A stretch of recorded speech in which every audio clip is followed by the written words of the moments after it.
Hey everyone, this is a clip from a recent episode of the Men of Steel podcast where we talk about Superman and Superman adjacent topics. If you enjoy this clip, check out the podcast. You can find it at certainpov.com or wherever you get your shows. I think there's an interesting thing that goes on to the ending of this book too. I mean, not to skip to the last page, but the whole plot line through the work of Lois's and Clark's relationship changing and growing as Superman is dying.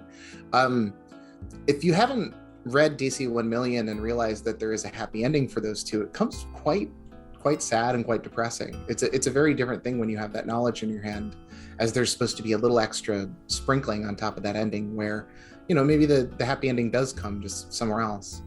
853 centuries in the future, yeah. Look, Lois is a real one, okay? Clark is sometimes late.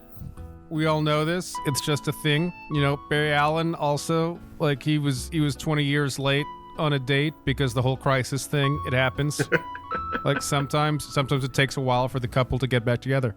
There's the biggest thing to me, I think, because I had become by this point a real Superman fan, and I'd come to love Superman as opposed to, like, he's one of several great characters. By this point, partially because of Morrison's JLA run, I had truly come to love Superman. I'd come to appreciate stories by Elliot S. Maggin and Marty Pasco back in the 70s and 80s, where there's a great moral introspection the character has about his role in the world, and when am I helping too much, when am I helping too little, doubts and insecurities and such. And then I came to love the working class hero of the 1930s and early 40s before he kind of becomes your dad.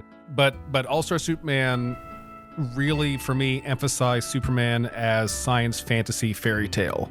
There's a tone there that I love whenever Superman gets to dip back into that. I really wish we dipped into it more. I think that's where he truly lives, when you just embrace an intergalactic zoo and time telescopes. And there are other storytellers who will drop things as offhand comments to sort of, you know, look at my world building. And it can work, and it can maybe not. It can sometimes lead to confusion.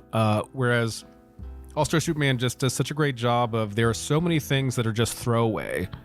Like, how do you feed a baby sun eater? Well, with baby suns, I make them my cosmic anvil I have here. And he's just having a great time. He's not bragging. It's just like, look, I got a cosmic anvil. Ain't it neat?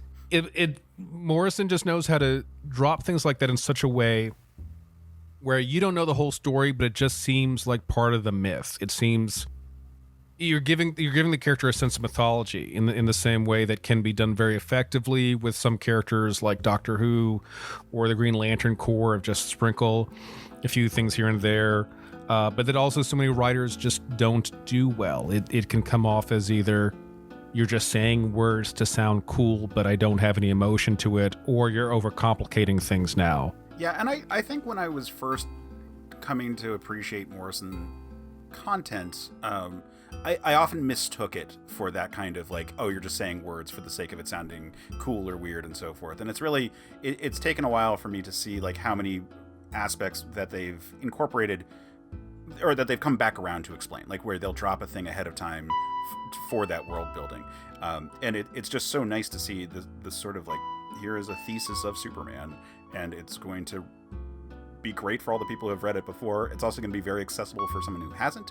And we're going to have this cool vibe of Superman as, like, almost Willy Wonka, with his Fortress of Solitude being this, like, fantastical place to just kind of go through, which is the fun of the Silver Age. And, like, we're going to have shots of Superman as, like, this working man. I mean, like, the anvil itself, like, has this vibe that, you know, yes, it's, like, crazy fantasy, whatnot, but kind of also harkens back to, like, the Golden Age stuff, and, like, him inside the sun, like stitching it together and maintaining it, has this, like, more of, like, a tall tale even than even Superman. It's like becoming truly a figure of myth outside of what the character, or all the ways that the character comes together to sort of be that for us in our pop culture.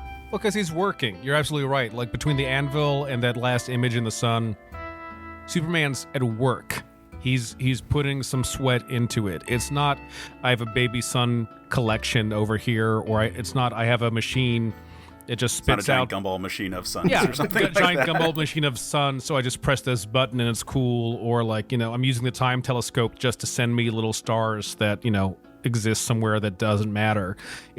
I'm picking up this giant cosmic hammer. I've got this cosmic anvil and I can make baby suns, but I've got to put some sweat into it. I can fix the sun, but not by will, not by just striking a Jesus pose in the center of the sun and like just being so good and just so Christ-like that my presence heals the sun. Like, no, I'm a working class guy. I grew up on a farm. I'm gonna have to be working here for a while. It's gonna take a few centuries, maybe 853 centuries, but I got this. Remember, if you like the clip, after you're done liking and subscribing, check out certainpov.com, where you can find more episodes of the show, as well as a ton of other great shows.